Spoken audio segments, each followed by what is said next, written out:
Welcome to today topic.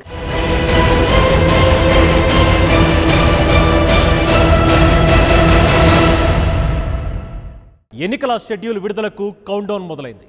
ఈలోగా జరిగిన పుల్వామా ఉగ్రదాడి, దానికి ప్రతీకారంగా వైమానిక దళం మెరుపు దాడులు దేశంలో చర్చనీయాంశంగా మారాయి. దాడులకు ఆధారాలు చూపాలంటున్న ప్రతిపక్షాలపై ప్రధాని మోదీ విరుచుకుపడుతున్నారు. ఈ అంశాన్ని పెద్దది చేస్తే అది మోదీకే లాభిస్తుందని జమ్మూ కశ్మీర్ మాజీ సీఎం మెహబూబా ముఫ్తీ మరికొందరు హెచ్చరిస్తున్నారు.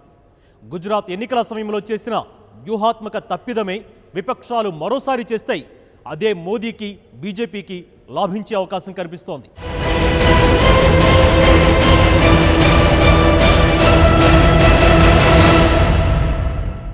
పాకిస్తాన్ భూభాగంలో భారత వైమానిక దళం చేసిన దాడులు భారత్లో రాజకీయ ప్రకంపనలు సృష్టిస్తున్నాయి. ఈ దాడులకు ఆధారాలు చూపాలని ప్రతిపక్షాలు డిమాండ్ చేస్తున్నాయి. ఎంతమంది ఉగ్రవాదులు మరణించారనే వివరాలను ఆధారాలతో బయటపెట్టాలని పట్టుబడుతున్నాయి. అసలు ఉగ్రవాద స్థావరాలను ధ్వంసం చేశారా లేక చెట్లను మాత్రమే కూల్చారా అని విపక్ష నేతలు ప్రశ్నిస్తున్నారు. వైమానిక దాడుల్లో పాకిస్తాన్ నష్టం జరగలేదని విదేశీ మీడియా చెప్తోందని పశ్చిమ బెంగాల్ ముఖ్యమంత్రి మమతా బెనర్జీ వ్యాఖ్యానించారు. మొత్తానికి ఈ వ్యవహారం రాజకీయంగా దుమారం రేపింది.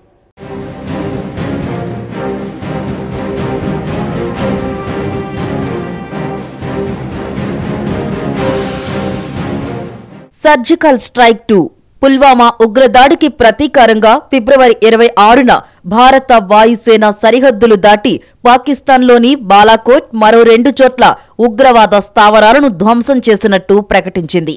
12 మిరాజ్ యుద్ధ విమానాలతో ఈ దాడులు జరిగాయి. దాడుల్లో పెద్ద సంఖ్యలో ఉగ్రవాదులు మరణించారని కూడా వాయుసేన ప్రకటించింది. దీంతో దేశవ్యాప్తంగా సంబరాలు అంబరాన్నంటాయి. దాదాపు 300 మంది ఉగ్రవాదులు హతమయ్యారనే వార్తలు ప్రజలకు సంతోషాన్నిచ్చాయి. ఉగ్రదాడికి తగిన ప్రతీకారం చేశారని, పాకిస్తాన్కు తగిన గుణపాఠం చెప్పారని సైనిక బలగాలకు ప్రజలు జేజేలు పలికారు.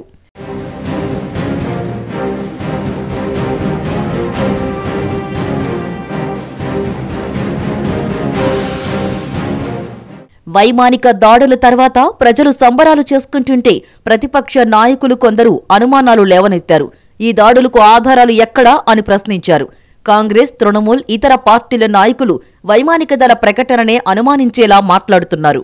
దాడుల్లో 250 మంది మరణించారని బీజేపీ అధ్యక్షుడు అమిత్ షా ఒక సభలో చెప్పడాన్ని ప్రతిపక్ష నేతలు తప్పుపడుతున్నారు.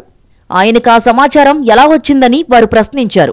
ధ్వంసం చేసింది ఉగ్రవాద స్థావరాలనా లేక చెట్లను కూల్చొచ్చారా అని పంజాబ్ మంత్రి నవజోత్ సింగ్ సిద్ధు సోషల్ మీడియా ద్వారా ప్రశ్నించారు.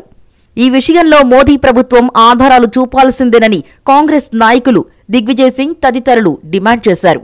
పశ్చిమ బెంగాల్ ముఖ్యమంత్రి మమతా బెనర్జీ కూడా ఇదే డిమాండ్ చేశారు. దాడుల్లో ఉగ్రవాదులెవరూ చనిపోలేదని విదేశీ మీడియా చెప్తోందని ఆమె వ్యాఖ్యానించారు.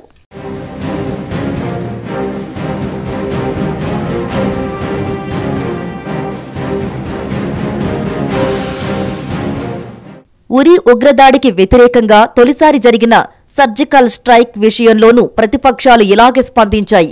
వాటికి ఆధారాలు చూపాలని డిమాండ్ చేశాయి. కొంతకాలం తర్వాత కేంద్ర ప్రభుత్వం ఆధారాలకు సంబంధించిన దృశ్యాలను విడుదల చేసింది. దీంతో విపక్షాల విమర్శలు ఆగిపోయాయి. ఇప్పుడు మరోసారి వైమానిక దాడులపైన అలాంటి అనుమానాలే లేవనెత్తాయి. ఎంతమంది చనిపోయారనే ప్రశ్న పదే పదే అడగడం ద్వారా మోదీ ప్రభుత్వాన్ని ఇరుకున పెట్టడానికి ప్రతిపక్ష నేతలు ప్రయత్నిస్తున్నారు. ఈ ప్రయత్నంలో భారత సైనిక బలగాల సామర్థ్యాన్ని తాము అనుమానిస్తున్నామనే విషయాన్ని విపక్ష నేతలు విస్మరిస్తున్నారు.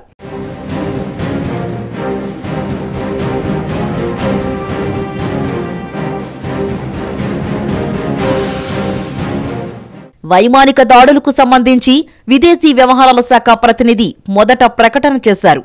ఆ తర్వాత వాయుసేన ఎయిర్ వైస్ మార్షల్ కూడా స్పష్టమైన ప్రకటన చేశారు. తమకు నిర్దేశించిన లక్ష్యాలను విజయవంతంగా కూల్చేశామన్నారు. త్రివిధ దళాల ఉన్నతాధికారులు కూడా ఇదే విషయం చెప్పారు. సోమవారం నాడు వాయుసేనాధిపతి air chief marshal BS Dhanoa స్పష్టమైన ప్రకటన చేశారు. నిర్దేశిత లక్ష్యాలను తాము కూల్చేశామని తెలిపారు. ఎంతమంది చనిపోయారంటూ శవాలను లెక్కించడం తమ పని కాదన్నారు. ఈ విషయంలో ప్రభుత్వమే వివరాలను చెప్పాలని స్పష్టం చేశారు. బాలాకోట్ దాడులకు ముందు అక్కడి ఉగ్రవాద స్థావరాల్లో ఎంతమంది ఉన్నారనే సమాచారాన్ని తెలుసుకోవడానికి సైనిక బలగాలు సాంకేతిక పరిజ్ఞానాన్ని ఉపయోగించాయి.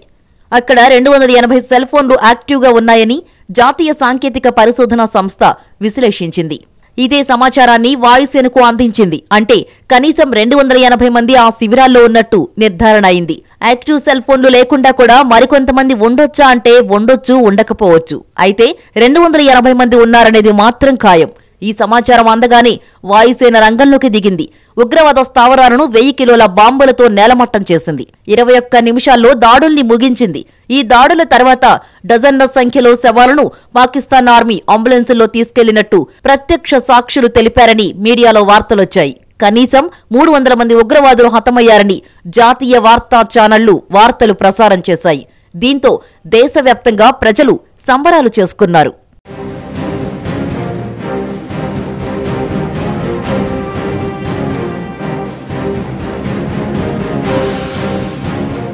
వైమానిక దాడుల తర్వాత రాజకీయం మొదలైంది. కొందరు బీజేపీ నాయకులు అత్యుత్సాహం ప్రదర్శించారు. దాడుల ప్రభావం వల్ల కర్ణాటకలోని 28 ఎంపీ సీట్లలో 22 బీజేపీ గెలుచుకుంటుందని బీజేపీ నాయకుడు యడ్యూరప్ప వ్యాఖ్యానించడంపై విమర్శలు వెల్లువెత్తాయి. బీజేపీ నాయకులు సైనికుల త్యాగాలను రాజకీయ ప్రయోజనాల కోసం వాడుకుంటున్నారని ప్రతిపక్షాలు ఆరోపణాస్త్రాలు సంధించాయి. మొదట వైమానిక దాడులను ప్రతిపక్షాలు హర్షించాయి. అయితే బీజేపీ నేతలు రాజకీయం చేస్తున్నారనే ఆరోపణల విషయంలో దాదాపుగా ప్రతిపక్షాలన్నీ ఏకతాటిపైకి వచ్చాయి.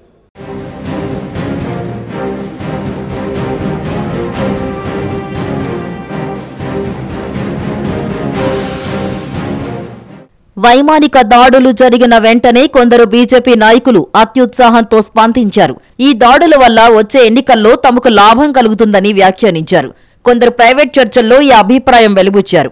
మరికొందరు బాహాటంగానే దీన్ని రాజకీయం చేశారు. ముఖ్యంగా కర్ణాటక బీజేపీ నాయకుడు యడ్యూరప్ప మరో అడుగు ముందుకు వేసి తాము ఎన్ని సీట్లు గెలుస్తామో జోస్యం చెప్పారు. వైమానిక దాడులు ప్రభావం వల్ల కర్ణాటకలోని 28 ఎంపీ సీట్లలో బీజేపీ 22 సీట్లు ఖాయంగా గెలుచుకుంటుందని వ్యాఖ్యానించారు. ఈ వ్యాఖ్యలు దుమారం రేపాయి. ప్రతిపక్షాలు తీవ్రంగా విమర్శించాయి. సైనికుల త్యాగాలను రాజకీయ లబ్ధి కోసం ఉపయోగించుకుంటున్నారని కాంగ్రెస్ సహా దాదాపు అన్ని పార్టీల నాయకులు దుయ్యబట్టారు. దీంతో యడ్యూరప్ప వెనక్కి తగ్గారు. తన వ్యాఖ్యల్ని వక్రీకరించారంటూ వివరణ ఇవ్వడానికి ప్రయత్నించారు.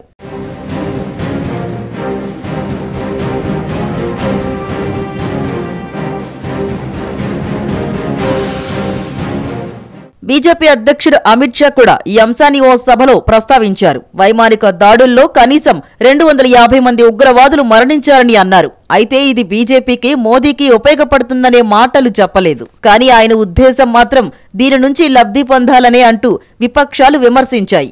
250 మంది మరణించారని అమిత్ షాకు ఎలా తెలిసిందని కాంగ్రెస్ నాయకులు దిగ్విజయ్ సింగ్, కపిల్ సిబల్ ప్రశ్నించారు. తృణమూల్ కాంగ్రెస్ నేతలు కూడా ఈ సమాచారానికి ఆధారం ఏంటని ప్రశ్నించారు.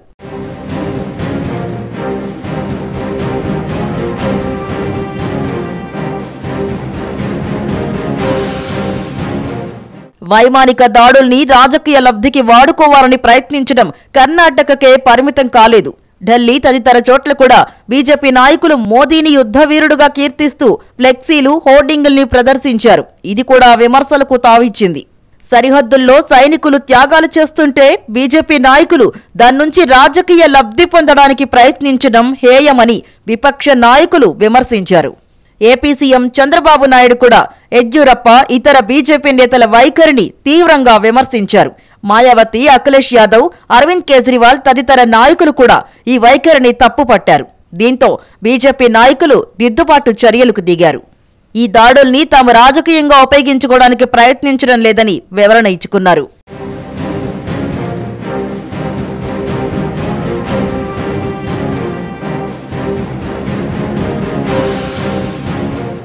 ఓవైపు బీజేపీ నాయకులు ఈ పరిణామాలు తమకు ఎన్నికల్లో మేలు చేస్తాయని సంబరపడుతున్నాయి. మరోవైపు ఈ దాడుల వల్ల బీజేపీ లబ్ధి పొందితే తమకు నష్టం తప్పదా అని ప్రతిపక్ష నేతలు ఆందోళన చెందుతున్నారు.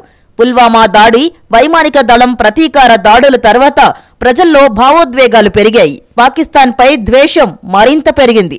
దేశభక్తి భావన ఉప్పొంగింది. ఇది ఇలాగే కొనసాగితే ఎన్నికల్లో ఖచ్చితంగా బీజేపీ, మోదీకి లాభం కలుగుతుందని చాలా మంది విపక్ష నేతలు అంచనా వేస్తున్నారు. దీన్ని ఎలా కౌంటర్ చేయాలా అనేది వారి ముందున్న సవాలుగా కనిపిస్తోంది.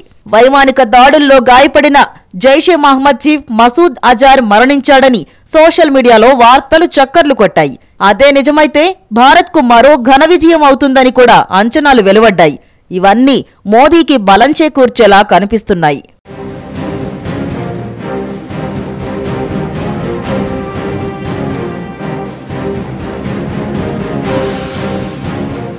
వైమానిక దాడులను బీజేపీ నాయకులు కొందరు రాజకీయ లబ్ధి కోసం ఉపయోగించుకునే ప్రయత్నం చేశారనేది వాస్తవం. అయితే అసలు ఈ దాడులనే ప్రశ్నించే విధంగా ప్రతిపక్ష నాయకులు మాట్లాడడం అంతిమంగా మోదీ చేతికి బ్రహ్మాస్త్రాన్ని ఇచ్చేలా ఉందని పరిశీలకులు చెబుతున్నారు.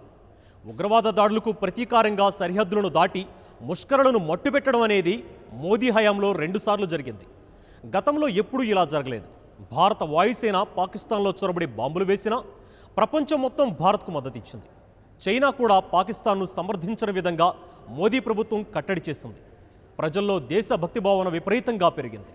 ఈ పరిస్థితుల్లో దేశ భద్రతను ఎన్నికల ఎజెండాగా మార్చడం ప్రతిపక్షాలు సెల్ఫ్ గోల్ చేసుకోవడమే అనే అభిప్రాయం కూడా వినిపిస్తోంది.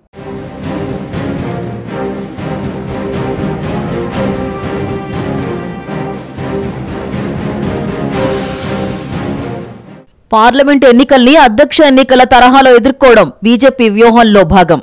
వాజ్పేయి జమానా నుంచి ఇది జరుగుతోంది. కాబోయే ప్రధానమంత్రి ఎవరు అనేది గమనించి ఓటు వేయండనేది బీజేపీ నాయకులు ఇచ్చే పిలుపు.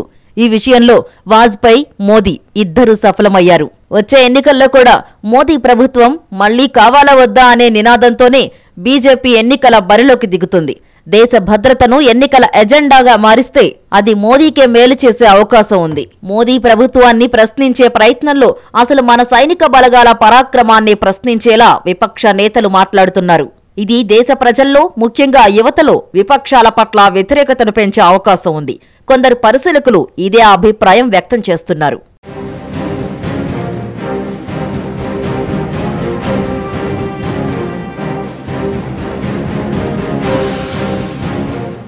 వైమానిక దాడుల్లో ఎంతమంది ఉగ్రవాదులు మరణించారనే సంఖ్య కంటే పాక్లో చొరబడి దాడి చేయడమే గొప్ప విషయంగా ప్రజలు భావిస్తున్నారు. ఈ దాడుల్ని ప్రశ్నించేలా ప్రతిపక్ష నేతలు మాట్లాడడం వారికే వ్యతిరేకంగా మారవచ్చనే విశ్లేషణలు వినవస్తున్నాయి. ప్రజల్లో ఇప్పుడు పాక్పై ద్వేషం విపరీతంగా పెరిగింది. ఆ దేశాన్ని దెబ్బతీయడానికి మోదీ ప్రభుత్వం తీసుకునే ప్రతి నిర్ణయాన్ని వారు హర్షించే పరిస్థితి ఉంది. భారత వైమానిక దాడుల్ని ప్రపంచంలోని ఏ దేశం కూడా తప్పుపట్టలేదు. చైనా కూడా ఈ విషయంలో పాక్ను సమర్థించే స్థితిలో లేదు. అంతర్జాతీయంగా పాక్ను ఏకాకిని చేయడంలో మోదీ ప్రభుత్వం సఫలమైంది. ఇది వాస్తవం. కొన్ని ముస్లిం దేశాలు కూడా భారత్ను పూర్తిగా సమర్థించడంతో పాటు పాక్ను హెచ్చరించాయి. ఉగ్రవాదులకు మద్దతివ్వడాన్ని పాక్ మానుకోవాలని ఇరాన్ ఇప్పటికే ఘాటు హెచ్చరిక చేసింది. అబుదాబిలో జరిగిన ఇస్లామిక్ దేశాల సంస్థ సదస్సుల వేదికగా విదేశాంగ శాఖ మంత్రి సుష్మా స్వరాజ్ పాకిస్తాన్ను హెచ్చరించారు. ముస్లిం దేశాల అధినేతల సమక్షంలోనే ఆమె ఈ ప్రసంగం చేశారు. అంతేకాదు ఆ సదస్సు తీర్మానంలో భారత్ వాదనకు బలం చేకూర్చే అంశాలనే చేర్చారు. కాశ్మీర్ విషయంలో పాక్ వాదనను సమర్థించే అంశం ఏదీ అందులో లేదు. ఇది దౌత్యపరంగా భారత్కు ఇది మరో ఘన విజయం. ఈ సదస్సులో ఆమె విశిష్ట అతిథిగా పాల్గొన్నారు. దీనికి నిరసనగా పాక్ ఈ సదస్సును బహిష్కరించింది. అయినా ముస్లిం దేశాధినేతలు పట్టించుకోలేదు.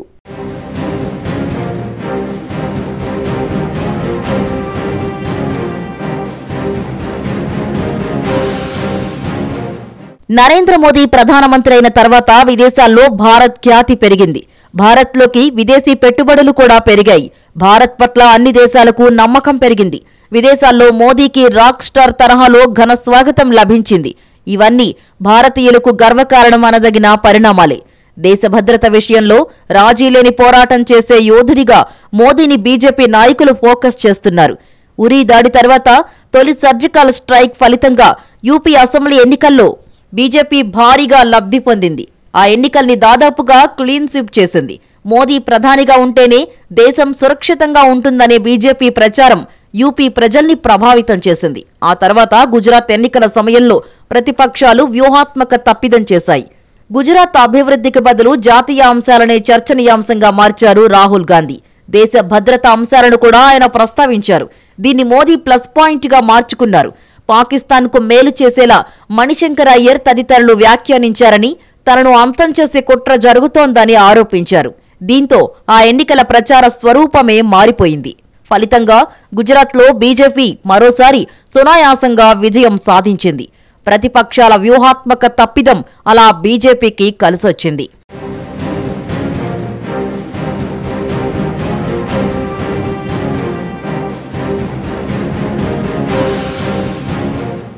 వైమానిక దాడులకు ఆధారాలు అడుగుతున్న ప్రతిపక్ష నాయకులను మోదీ తీవ్రంగా విమర్శించారు.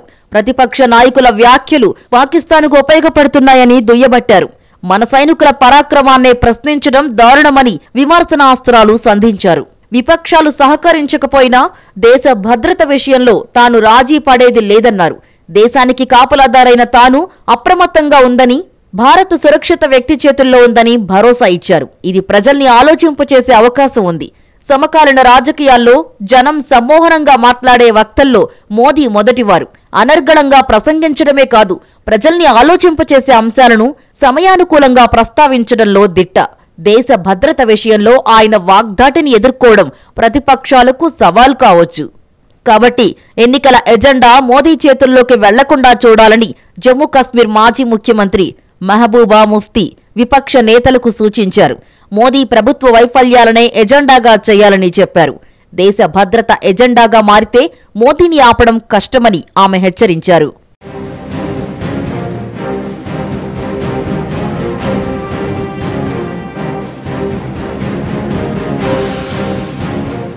వైమానిక దాడుల తర్వాత మరో కీలక పరిణామం చోటు చేసుకుంది.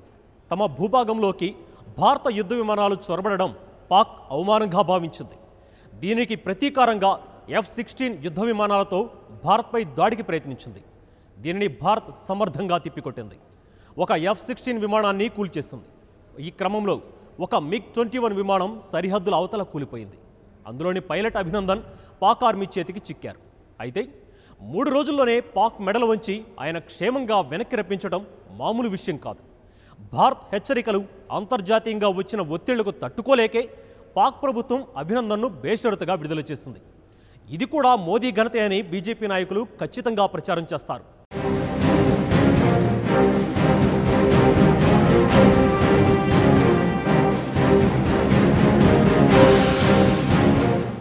పాకిస్తాన్తో భారత్ గతంలో కనీవిని ఎరగని విధంగా కఠిన వైఖరి అవలంబించింది. యుద్ధం లేని సమయంలో మన దేశం ఎన్నడూ ఈ స్థాయిలో పట్టు బిగించలేదు.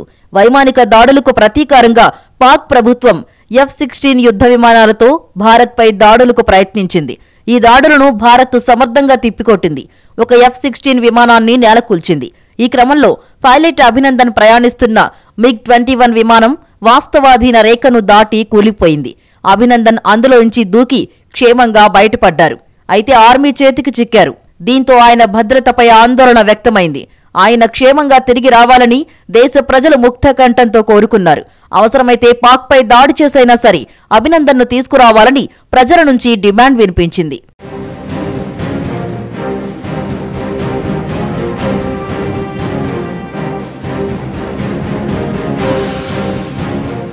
ఈ విషయంలో మోదీ ప్రభుత్వం బహుముఖ వ్యూహంతో స్పందించింది. అభినందన్ను బేషరతుగా వెంటనే డిమాండ్ చేసింది. ఆయన్ని అడ్డం పెట్టుకుని భారత్తో సంధి చేసుకోవాలనేది పాక్ ప్రయత్నం. ఇది కుదరదని మోదీ ప్రభుత్వం తేల్చి చెప్పింది. శాంతి చర్చలు జరుపుతామని, కనీసం మోదీతో ఫోన్లో మాట్లాడడానికి అవకాశం ఇవ్వాలని పాక్ ప్రధాని ఇమ్రాన్ ఖాన్ బ్రతిమిలాడారు. అయినా మోదీ మెత్తబడలేదు. పైలట్ని విడిచిపెట్టిన తర్వాతే మిగతా వాటి సంగతి ఆలోచిస్తామని భారత్ తెగేసి చెప్పింది. మరోవైపు ప్రపంచ దేశాలన్నీ పాక్పై ఒత్తిడి చేసేలా చూశారు. అమెరికా నుంచి ఆస్ట్రేలియా వరకు దాదాపు అన్ని దేశాలు పాక్పై ఒత్తిడి తెచ్చాయి. దీంతో ఇమ్రాన్ ఖాన్ ఈ ఒత్తిళ్లకు తట్టుకోలేక దిగిరాక తప్పలేదు. దీంతో పాక్ ప్రభుత్వం అభినందన్ను క్షేమంగా విడిచిపెట్టింది.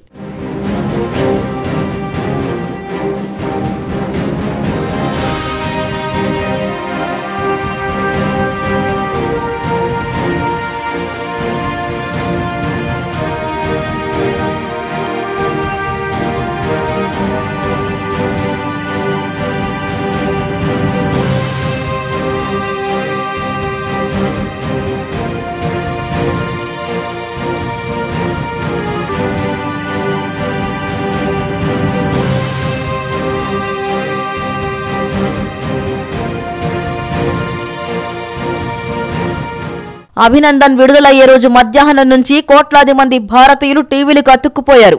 మనోడు పాక్ నుంచి భారత్లోకి అడుగుపెట్టే అరుదైన క్షణాలను ప్రత్యక్ష ప్రసారం ద్వారా చూడ్డానికి ఆరాటపడ్డారు. రాత్రి 9 గంటల వరకు అందరూ ఉత్కంఠగా ఎదురుచూశారు. అభినందన్ వాఘా సరిహద్దులు దాటి భారత్లోకి అడుగు పెట్టడం చూసి జాతి మొత్తం పులకించిపోయింది. అనేక చోట్ల ర్యాలీలు తీశారు. భారత్ మాతాకీ జై నినాదాలతో హోరెత్తించారు. పాక్ మెడలు వంచిన మొనగాడిగా మోదీ ఖ్యాతి మరింత పెరిగింది. సాధారణ ప్రజల్లో చాలా మంది మోదీ చూపిన తెగువను ప్రశంసించారు. ప్రధానంటే ఇలా ఉండాలనే వ్యాఖ్యలు వినిపించాయి.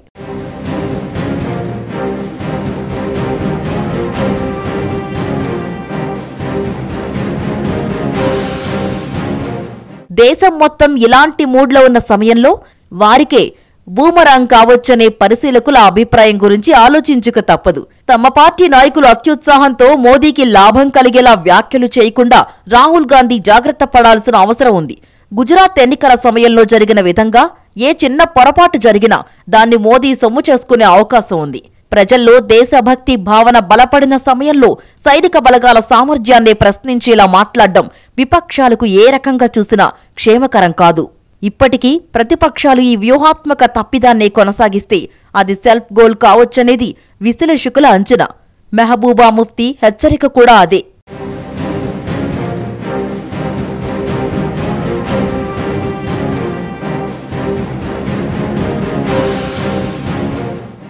లోక్సభ ఎన్నికలకు 2 నెలల ముందు జరిగిన పరిణామాలు వ్యూహాత్మకంగా విపక్షాలకు ఒక సవాల్ వంటివి. వచ్చే ఎన్నికల్లో దేశ భద్రతను ఎజెండాగా మారిస్తే అది మోదీకి ప్లస్ పాయింట్గా మారే అవకాశం ఉంటుందన్న మెహబూబా ముఫ్తీ వంటి వారి సలహాను ప్రతిపక్ష నేతలు స్వీకరిస్తారా, లేక సైనిక బలగాలనే అవమానించేలా మాట్లాడి ప్రజల్లో వ్యతిరేకత తెచ్చుకుంటారా అనేది వేచి చూడాల్సిందే.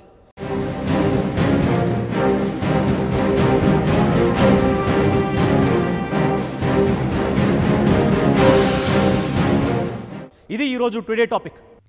For more updates, please subscribe 99 TV Telugu.